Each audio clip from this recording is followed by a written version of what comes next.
Hello, my name is Kim Lose, and I'm a clinical hypnotherapist and personal coach. The name of my business is Becoming Happy Hypnotherapy and Coaching. My goal is to help open the doors of your mind so that you can experience greater happiness, greater health, greater freedom. I want to talk to you today about hypnotherapy and how it can work for you easily, naturally, and rapidly. There are some popular misconceptions out there about hypnosis that I would like to clear up so that you can feel completely comfortable using this amazing vehicle for change to enhance your current life experience. Because of what they have seen on stage or on TV, some people believe that it is possible for a hypnotherapist to cause them to do things that they'll be embarrassed about or that are against their will. That is completely untrue. Hypnosis is a 100% consent state. It is completely natural, and you actually are in the state that we work in at the very least twice a day. On your way to sleep and on your way out of sleep, you enter the state we work in called somnambulism. In this state, you aren't asleep, but you aren't quite conscious either.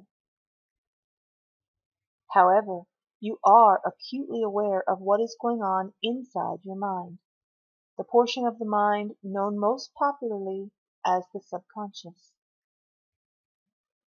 The subconscious mind is where all of your habit patterns, emotions, and memories are stored.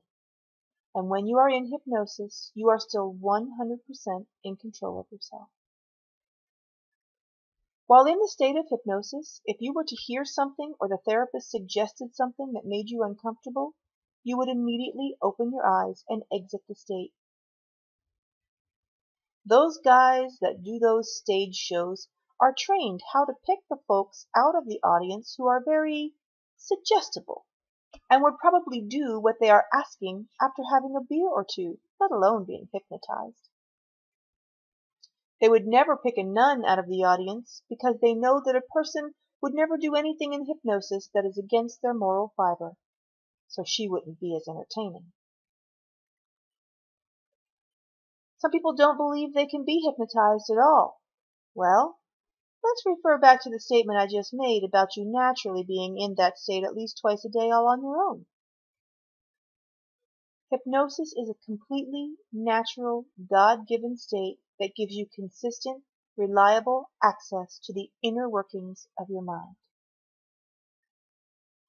A trained and competent therapist can help you to find that state in a safe and stable way,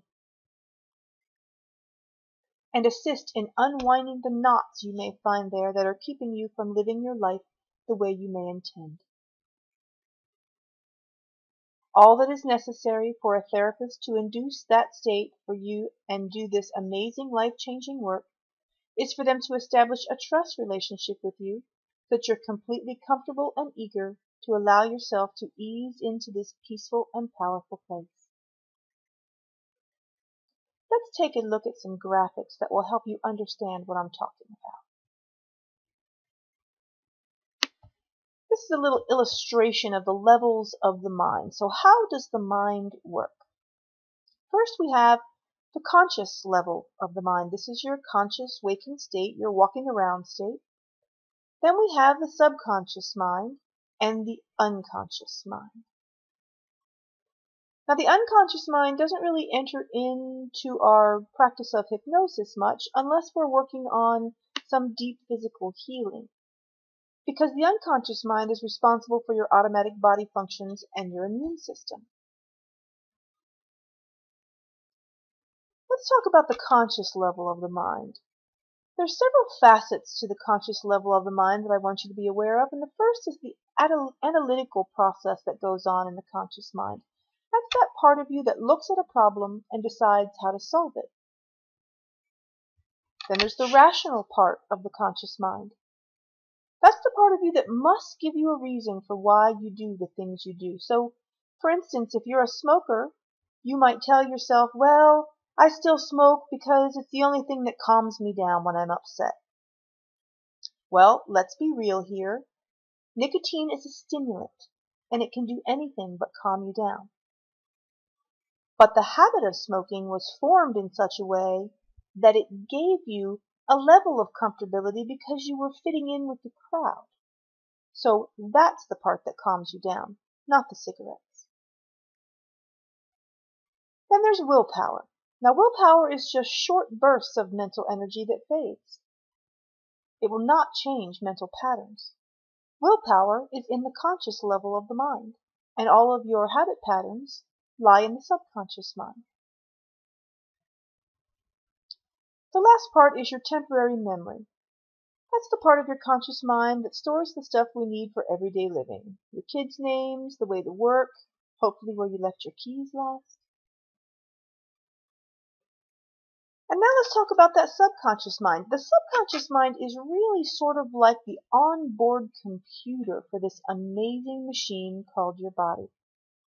And housed in that computer are your permanent memory, all the way back to 12 weeks past conception in your mother's womb. That's when your ears began to function, and you could hear and remember what was going on. All your habits are in the subconscious part of your mind, your good, bad, and utilitarian habits. All your emotions are here. What's important to know here is that the main job of the subconscious mind is to create behaviors that will protect you from danger, whether those dangers are real or imagined. The subconscious mind is very protective and usually holds the secret to how you think and process events. So all these 4 levels of the conscious mind make up what we call the critical mind. In other words, every time you hear a piece of information, your conscious mind goes to work critiquing that information, seeing whether it's something you want to accept and believe as part of your belief system, something that you want to allow into the subconscious mind to be part of the way you think. With hypnosis, we bypass that critical mind, because it can take that critical mind a really long time to break down an idea and decide whether it's good for you or not. So with hypnosis, we effectively put that conscious part of your mind to sleep. It just goes off and rests for a while, and we have direct access to the subconscious mind where all those behavior patterns lie. Keeping all of that in mind, every time you have a thought, you have an emotion. And every time you have an emotion, there is a chemical release from a gland deep within your brain called the hypothalamus. All of that is completely normal and the way our bodies were designed to run. However, if you happen to have sustained, negative, defeating, sad, depressed thoughts, you will also have a consistent release of the associated chemicals that accompany such thoughts. The body was not designed to consistently filter out all of those negative chemicals, and therefore they take up residence in our organs, your joints, and your tissue.